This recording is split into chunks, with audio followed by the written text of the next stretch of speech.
अस्सलाम वालेकुम। आज 16 फरवरी 2026 है और दिन है आज सोमवार का।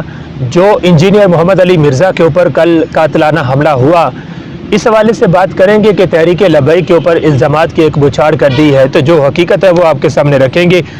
फिर आप ये कह सकते हैं कि तहरीक इंसाफ के महाज से भी एक ताकतवर आवाज़ उठी है एक बार फिर, और फिर तहरीक लबैक की तरफ से कई किस्म के जो मुतालबात हैं वो भी सामने आ चुके हैं।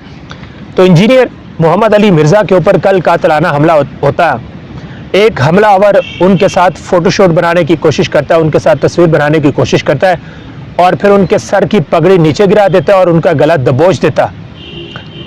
अब मसला ये है कि अगर कोई न्यूज़ चैनल, कोई न्यूज़ इदारा वो इल्ज़ाम लगा रहा होता कि उस वक्त वो जो हमलावर था उसने जो नारे इस्तेमाल किए वो नारे तहरीक लबैक के हैं, तो ज़्यादा अफसोस नहीं होता। ये पहले भी होता आ रहा है।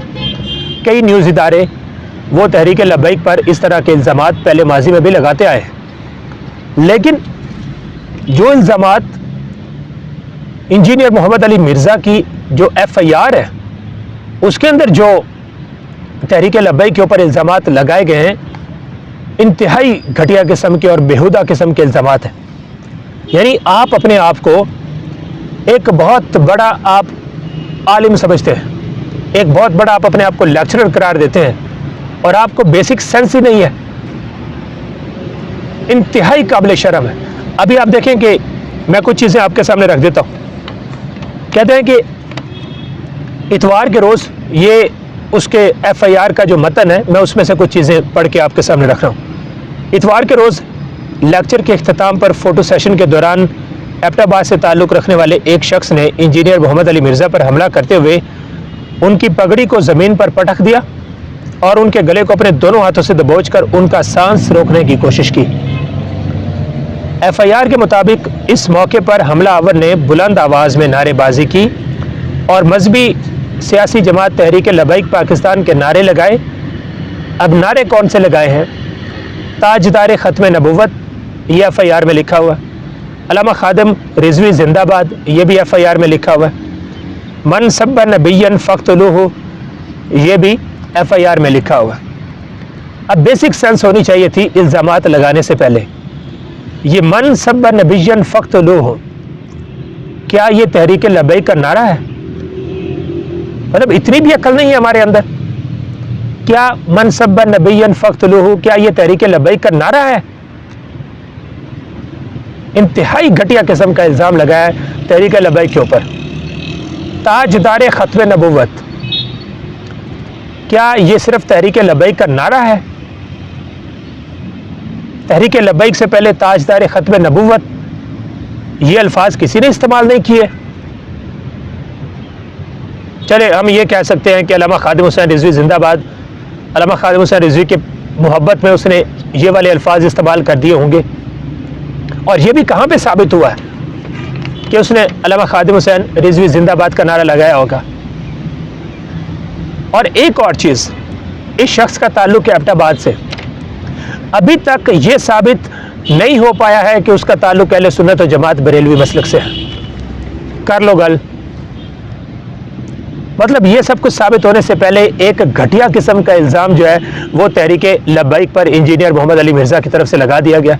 ये उसके मेंबर की तरफ से एक FIR दर्ज करवाई गई है। ये चीज़ें कहाँ पे इस्टेब्लिश हुई हैं? ये चीज़ें कहाँ पे साबित हुई हैं? आप बता दें। तो कुछ साबित होने से पहले एक घटिया किस्म का इल्ज़ाम लगा देना, और फिर आपने ये भी नहीं सोचा कि हो सकता है कि ये तहरीक लबैक इस वक्त जिन हालात से गुजर रही है, उन हालात में जो साजिशी किरदार हैं उन्होंने इस मौके का फ़ायदा उठाया हो और तहरीक लबैक को मज़ीद बदनाम करने के लिए उन्होंने वहाँ पे अल्लामा खादिम हुसैन रिजवी का भी नाम ले लिया होगा। अभी तक ये साबित ही नहीं हुआ कि अहले सुन्नत व जमात बरेलवी मसलक से इसका ताल्लुक़ है। पहले आप उसका मसलक तो साबित करें, और उससे पहले आपको हक़ाइक़ की तरफ जाना चाहिए था। आपने डायरेक्ट तहरीक लबैक का, उसमें नाम लिखा हुआ है तहरीक लबैक का। मैं ये कहता हूँ कि तहरीक लबैक अभी तक उनकी तरफ से कोई रद्द अमल जारी नहीं हुआ। फौरी तौर पे तहरीक लबैक को एक सख्त किस्म का जो रद्द अमल है वो इस पर जारी करना चाहिए और हक़ाइक़ कौम को बताने चाहिए कि असल हक़ाइक़ क्या है। इन नारों की हकीकत तहरीक लबैक को बतानी चाहिए कि ये तहरीक लबैक के नारे तो नहीं है। मन सब्बा नबिय्यन फक्तलूहु, ताजदार ख़त्म नबुव्वत, ये तो रोज़ी अज़ल से आप ये कह सकते हैं कि जब से इस्लाम इस दुनिया में आया तब से इस तरह के अल्फाज इस्तेमाल होते आ रहे हैं, और आप कहते हैं कि ये तहरीक लबैक के नारे हैं। और फिर एक और चीज़, ये एक शख्स का इनफरादी अमल है। जब एक शख्स का इनफरादी अमल हो तो आप किसी सियासी या मजहबी जमात को आप मुर्द इल्ज़ाम नहीं ठहराते, आप उसी शख्स को मुर्द इल्ज़ाम ठहराते हैं। अगर अदालत भी सज़ा देगी तो वो उसी शख्स को सज़ा देगी। ये किसी का एक इनफरादी अमल था, आप इस बात को छोड़ दें कि वो किस से मुतासिर था या किसकी तालीमात से वो मुतासिर था, इस बात को आप पीछे छोड़ दें, इस बात का कोई ताल्लुक नहीं है। लेकिन ये एक शख्स का इनफरादी अमल है, और इनफरादी अमल में आपने पूरी की पूरी सियासी जमात का नाम ले दिया, और आपने ये कह दिया कि वो सियासी जमात है, मजहबी जमात है, तहरीक लबैक, उसके नारे वो इस्तेमाल कर रहा था। तो इंतहाई घटिया किस्म के, बेहुदा किस्म के ये इल्ज़ामात हैं जो तहरीक लबैक पे इंजीनियर मोहम्मद अली मिर्ज़ा की तरफ से लगाए गए हैं, और इसकी तवक्को नहीं थी। इंजीनियर मोहम्मद अली मिर्ज़ा जैसे इंसान जो अपने आप को बहुत बढ़ा चढ़ा के बयान करता है, उसको शर्म करनी चाहिए थी इस तरह के इल्ज़ामात लगाने से पहले। अच्छा जी, फिर अल्लामा राजा नासिर अब्बास साहब रात को बात कर रहे थे, और वो ये कह रहे थे कि कोई भी तबका जो है वो पाकिस्तान में वो जुल्म से महफूज नहीं है। तो उसमें उन्होंने तहरीक लबैक के साथ जो कुछ मुरीदके में हुआ उसका उन्होंने ज़िक्र किया। उन्होंने कहा कि मुरीदके में क्या हुआ, हज़ारों इख्तलाफात होंगे लेकिन वहाँ पे बेगुनाहों को मारा गया।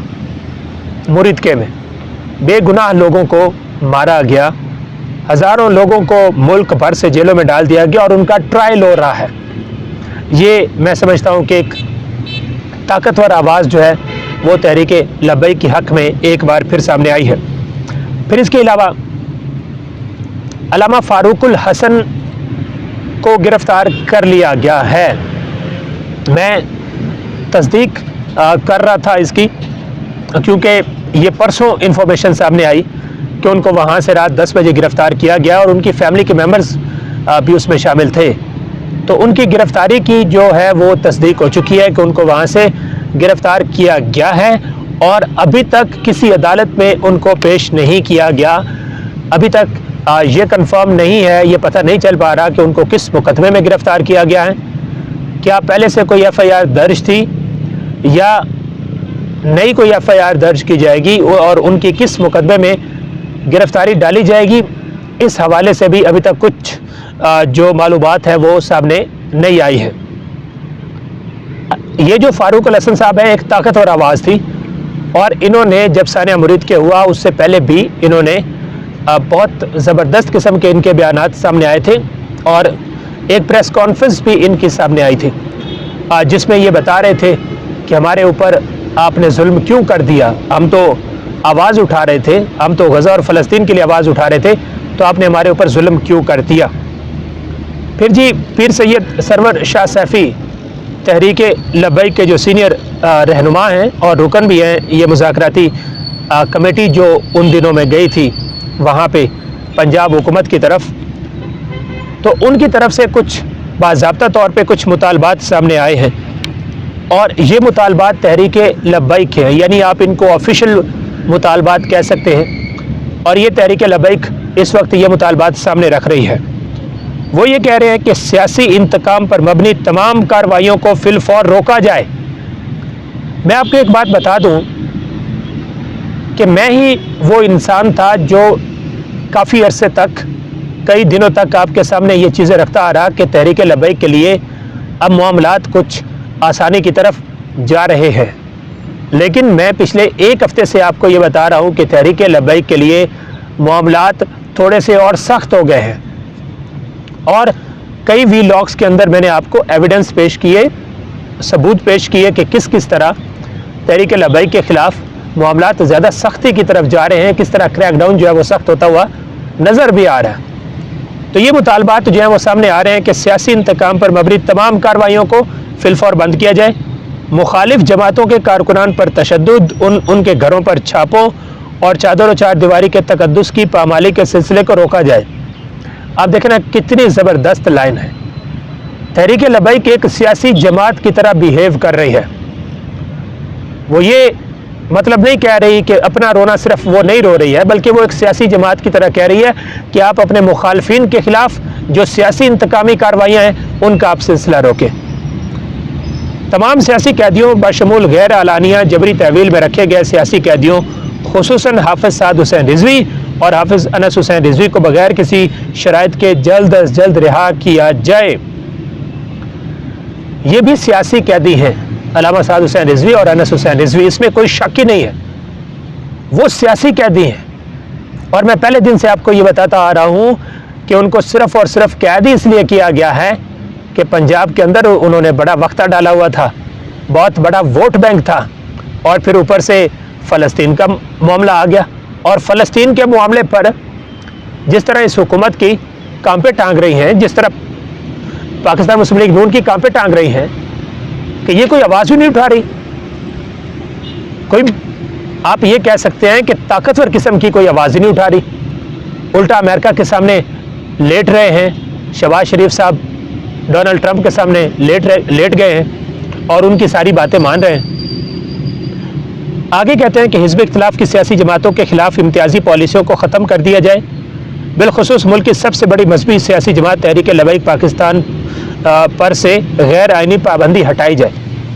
मुल्क के वसीतर मफाद में फ्री एंड फेयर इंतखाबात के लिए रोड मैप का ऐलान किया जाए। तमाम सियासी जमातों को बराबर मौक़े फराहम किए जाए। मखसूस सियासी जमातों के लिए गैर आलानिया मीडिया ब्लैकआउट का खात्मा किया जाए। ये वैसे बहुत बड़ी बदकिस्मती है हमारे मुल्क की कि यहाँ अपोजिशन की जमातें जो हैं उनका मीडिया ब्लैकआउट किया जाता है। तहरीक इंसाफ को आप देख लें, कितनी ज़्यादा हैपनिंग्स हो रही हैं, लेकिन मीडिया ब्लैकआउट है। तहरीक लबैक के हवाले से कितनी हैपनिंग्स हो रही हैं, मीडिया ब्लैकआउट है। आगे वो कहते हैं तमाम सियासी और मजहबी क़यादत की बामी रजामंदी के साथ और पूरी पाकिस्तानी कौम के इत्तेफाक राय से दहशत गर्दी और मुआशी बदहाली के ख़ात्मे के लिए कौमी हिकमत अमली मुरतब की जाए। हुकूमत को सोचना चाहिए कि जिस जमात पर उन्होंने दहशत गर्दी के इल्ज़ामात लगाए हैं कि ये दहशत गर्दी के क्या कह सकते हैं कि ये दहशत गर्दी की कार्रवाइयों में मुलव्विस है, इनके ऊपर दहशत गर्दी के मुकदमात कायम किए गए हैं, वही जमात आपसे कह रही है कि दहशत गर्दों को लगाम डालें।